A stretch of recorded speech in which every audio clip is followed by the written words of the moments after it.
once again, great to have you with us for this edition of Leading Edge. I'm your host, Jeff Smith. My first guest is a man who has been a powerful voice for working families in our region for more than 3 decades. For more than 30 years, he stood at the helm of UAW Local 12. He dedicated a huge portion of his life and career to advocating for the men and the women on the factory floors. He started his journey at Jeep, working his way up. Under his leadership, UAW Local 12 has navigated countless contract negotiations, fought tirelessly to protect jobs, and championed initiatives to improve the lives of its members and the wider Toledo community. And after more than 3 decades of dedicated service, he is now stepping into a well-deserved retirement. We want to welcome outgoing president of UAW Local 12, Mr. Bruce Baumhower. Thank you, Jeff. Good to see you, sir. Yeah, good to see you. I've enjoyed our time together over the years. I've been in this market a long time, as have you. And I want to show you some statistics real quick. And just as somebody who understands the importance of union membership here in the Toledo area, I wanted to read you a few of these things, a few of these numbers, and get your reaction to them. If we can show people at home. These are some statistics that were put together. Union membership rate in Toledo, 12.3%. Union representation rate, 13.6%. Workers who are members of unions, 32,000 plus. Workers who are represented by unions, 35,000 plus. Total employment in the city of Toledo, 259,000. Now let's contrast that to what's here in the U.S. Quite a difference between what we see union membership and union representation. What does that say to you about the Glass City? Well, it tells me it's a blue-collar town, which we've said. Still is. Yeah. in this decade, this era. Yes, it is, and we're in our example at the UA at Local 12 specifically, and the Tony's plant too. Our membership is growing. It's shrinking across the nation. The percentage of union workers are. You just saw that. Yeah. But we're growing here in Toledo, and we're not even organizing. We're not knocking on somebody's door. I used to resent that when I first got this job. They'd send me out and say, "Hey, you got to go over to this plant, that plant." And try to start a union. I'd go over there and the members would say, why? They were paying us good, they treat us good. And I said, all right, never mind. But now they're coming to us. We're not even knocking on anybody's door. They're coming to me saying, hey, I want to join UAW, and I want to get in Local 12. So our growth has been phenomenal. We're over 10,000 active members now. We used to be around 5,000. Today we have 10,000 active and 6,000 retired, so 16,000 members in Local 12. You were marketing before, or at least your representation was telling you go out there, as you said, knock on doors, bring in companies, bring in membership. What is bringing them in? If you don't have to go seek them out and they're coming to you now, what's the key? A lot of time is parents. You know, they said my mom and dad works at Jeep. Generational? Generational. Okay. And that's most of it is that, you know. The rest of it is, you know, we're on TV a lot, and people hear what we're doing and what kind of contracts we got and stuff, and then they come in our hall and walk in and say, I'd like to talk to you. How do we start a union at our place? And we always tell them. But I never want to do it just on money. You know, when I sit down with them, I said, why do you want to do it? We need a raise. I said, so we might organize you and you still might not get that raise if that's all you want. Well, no, you know, we don't get any enough vacation time. It's almost like having an agent. Yeah. I can get you a lateral job, but, you know. Yeah, so we don't want to take their dues if we can't really help them. If they're in a market that. So let me understand this from an outsider's perspective. There is no guarantee when you go to work that next contract. If you do sign somebody, bring them on into the union, there is no guarantee that what you negotiate could potentially be better. Yeah, there is not. And there's nothing signed that says we will guarantee we'll get you a better contract. That's exactly right. And I've had conversations with workers where I said, we really can't help you because the product that you're making sells for $2 and, you know, and we're building Jeeps for $50,000 we're selling. And so it's easier to get money out of a company like Chrysler than it is some restaurant or somebody who's at a carryout or something like that. So a lot of times those people will stop me and say, hey, I want to get in the UAW. And I'll say, why? We need more money. I said, you know, you're selling hamburgers, and we're not going to be able to move that needle very much. And so I talk about it. Is that the same argument for, like, we've done those stories the last couple of years about baristas who work at Starbucks or any of these coffee chains? Yeah. Now, there's other unions like the United Food and Commercial Workers. They do organize those because they understand that market a lot better than we do. You know. But we try to do the industrial stuff most of the time. Now, we have gotten the Hollywood Casino, for example. They've came to us and said, we want to be in UAW Local 12. And so we represent the dealers there. 911, when you call 911, all those guys are in Local 12. Guys and girls, men and women are in Local 12. What do you as a president have to understand about each of those operations when they come in? Do you have to be a quick study on it as president? Will Brian Sims have to be a quick study on it? Yeah, you do. You know, you got to know, what the margins are for that particular outfit. You know, for 911, for example, what's the county budget for that, and how much can they afford to pay? And right now we're getting ready to go into negotiations with that group, in fact. And so I met with the 911 folks yesterday, and they said, hey, let's get our contract started. We're ready to go. Yeah. So that's one thing. The other thing is political, because we have, those people are there through some politician that manages that, and whether it's the mayor or whether it's the city council. They come to us a lot and say, hey, we don't have a whole lot to work with, but we want to give you guys a raise. So we work through a lot of different. Are you going to miss that? I don't think so. And I've loved it. Full honesty. Yeah, I have absolutely loved it. And I've been doing this particular job for 32 years, and I worked at Jeep before that. So altogether, I've got 54 years in the workforce. Yeah. So I'm ready to just go fishing and ride around in the pontoon boat and play with the grandkids. What was it about 2025 that you said now's the time? Good question. It wasn't a health issue, it was just, I know what it was a calendar. The calendar changed to 70 years old. and I said, I'm a 70-year-old man, I'm still working. And my wife's 70 also, Kim. And we both said, yeah, man, when's it up, Yeah. And we don't have a lot of things that we've set that we want to do. Some people say, I want to go traveling all over the world and stuff. We don't. We just want to hang out with the 8 grandkids and go to the ball games all the time. I want to touch on something that I brought up in the intro when I was bringing you on, and community. The word community came up because your role as president, and I'm sure Brian Sims is going to find this, you've probably said as much to him, it's more than the union. It's about the region. Correct? I mean, you, a huge steward of Jeep Fest and bringing that on, and so many other projects. You were there when ground was broken for Fifth Third Field, if I remember correctly. Yeah. I mean, there have been so many moments for you to be a face for huge expansion. Yeah, we've done a lot of that, but I really enjoy doing it when somebody's knocking on our door instead of us going out there and telling them they need a union, because a lot of the labor unions organize that way. They knock on your door and say, hey, we're from this union, we want to talk to you. And we don't have to do that. They come to us, and then we say, tell me why we play role reversal. Tell me why you want a union. They tell me. But I don't even think, Bruce, I'm not getting to a point of it being a union issue. I think it's just you being a Toledoan. Well, and how important these things are. Well, we did, I'm glad you said that. I'm glad you mentioned Jeep Fest, because I'm cleaning out an old file cabinet one day in my office, and it was a magazine for 60 years of Jeep's history. And one of my members walks in and said, what are you looking at? And I said, look at this, man, it's pretty cool. We flipped through it, and she said, we should do something. I said, what do you want to do? She said, I don't know. I said, well, get a committee together. She brought about 20 people to the next meeting, and that started Jeep Fest. We didn't have a name yet. We hired a PR department to find a good name for it, and that's Thread Marketing. But that stuff's fun, That's the fun side of it. And important, obviously, for the region and for Toledoans and for those in Northwest Ohio, Southeast Michigan. Can you stick around for another segment? Sure. We're going to talk a little bit more about Mr. Sims, who's going to take over your position, and then I've got some photos to throw your way. I want to get some comments on the other side. Stay with us. We'll be back on Leading Edge right after this. Welcome back. We are so glad to be talking with outgoing UAW Local 12 President Bruce Baumhower this week. I wanted to talk a couple of things with you before we let you go. Once again, going into retirement after 30-plus years at the helm of UAW Local 12. Talk a little bit about where you're leaving Jeep, where you see you're leaving Jeep. Jeep has some challenges right now, some huge challenges, and I think they'll work through them. But, our Gladiator car, for example, needs a friend right now. The Wrangler's still selling like crazy, but the Gladiator's slow. Have these been empty promises by Stellantis over the last few years? Because you've been given a line, right?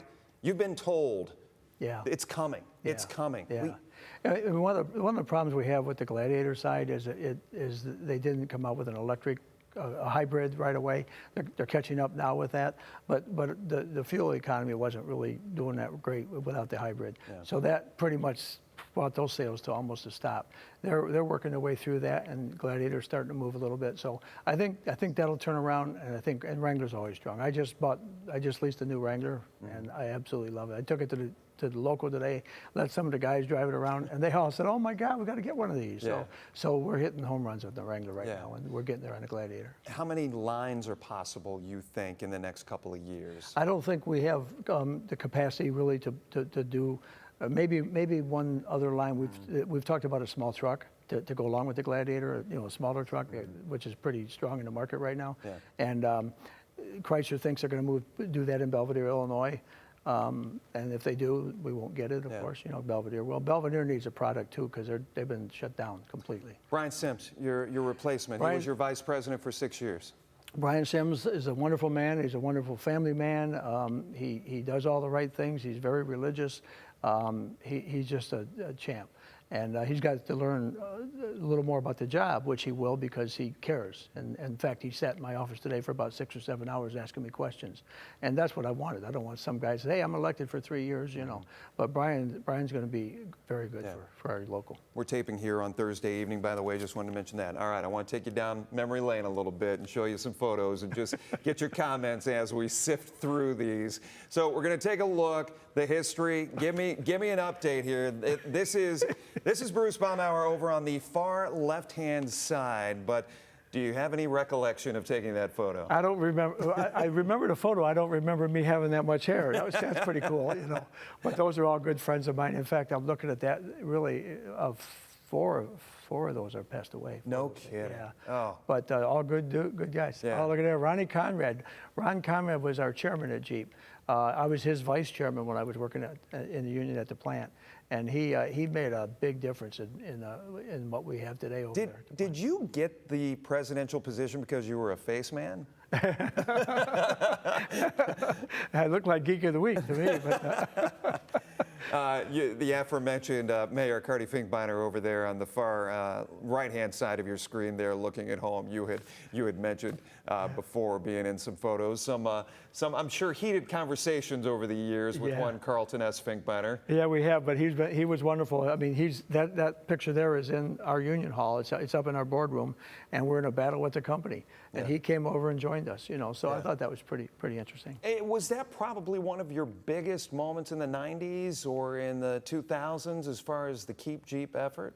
Yeah, those were the biggest challenges that I've seen in my career, and those led to a lot of sleepless nights. Even bigger than the strike we just went through a couple of years back. Yeah, because the strike, was something that hit us for about 6 weeks, and we knew there would be an end to that, But when we're not building, when we don't have enough product to build, and we're trying to reach out to the company to build more product in Toledo, that has to happen. You go into that discussion thinking we have to win this new work, and that's kind of where we're at now, looking for some more work to put into the south plant. Wrangler's, like I said, going great, but we're always looking for more work so our people don't get laid off. Is there expansion? Do you think at any point in time? And I know we talked about another vehicle, but I mean, is the facility landlocked, or has there ever been talk? Yeah, I think the facility's fine because we have 2 facilities over there. We have the north side and the south side, and if they both are full, if they both have a good selling product, we're in great shape. Yeah. So we don't really need any expansion that I can see of right now. Have you been able to deliver a message to the union membership? I tried to, but I broke down, got emotional.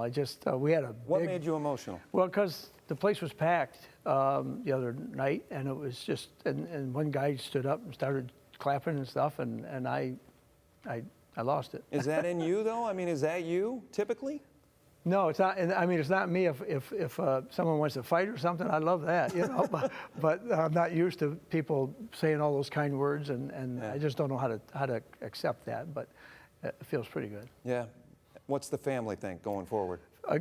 We have 8 grandchildren and 3 children, and they all live right around us. And so, our goal is really, we'll do some vacations in Florida, maybe for a week or something. But Kim and I aren't big travelers either. Yeah. But our best friends just went over to Europe and spent 10 days, 2 weeks over there. We didn't go. We're the only ones that didn't go. I said, I have no interest in it. Yeah. I just want to stay here. Yeah. So, yeah. The role of Grandpa will look good Oh, on you? I don't know who gave you those pictures, but jeez. Well, Bruce, we appreciate it. I know you've been asked for many an interview over the last few days, last week or so, but you have been an absolute pleasure to cover. You've always been easy to work with. You've always tried to make yourself available, and from our side of things, we appreciate that. Well, we appreciate the fact that and not to get into your challenges, but you have always understood what working people need, and you've never really taken sides in a labor dispute. You've tried to be reasonable on both sides, and appreciate that. We try to. Yep. Thank you, middle of the road. Thank you, sir. Congratulations on your retirement. Stay right there. We'll have our next segment coming up here on Leading Edge right after this. Welcome back. A lot of times when something new comes about, it's because somebody saw a need for it. In our community, there is a need for the well-being of children awaiting foster care placement. And today, we're joined by Jennifer Bohnsack.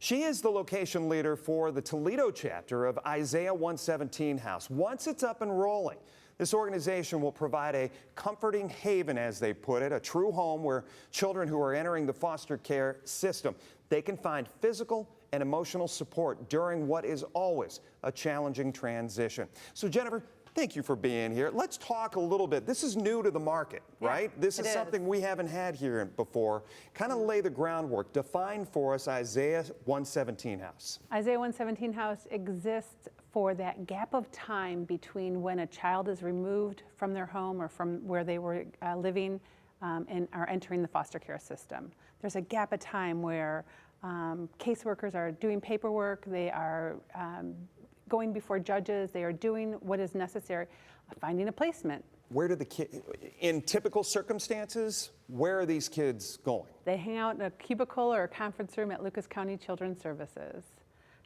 So in that gap, That's just the plain facts. That's where they're hanging out right now. Right now, Lucas County, with the resources that they have right now, when kids are coming into care, they go to Lucas County Children's Services and they wait placement. Mm-hmm. And that placement can be hours, in days even sometimes. Yeah. Waiting for a foster home to be identified. Yeah, you mentioned safety net to me as well, how does that play into this? Yeah, and I know a little bit about safety net. My understanding how safety net works is that when kids come into care, if a home cannot be identified in the same day, and they are over the age of 12 years old, they go to safety net. Safety net's a pretty name for nothing more than a homeless shelter. And we can do better here in Toledo. Yeah. We can. So how is Isaiah House or Isaiah 117 House? How is it put together? How is it? And it's going to be built. It is. And you just got you got a passage of. Yep.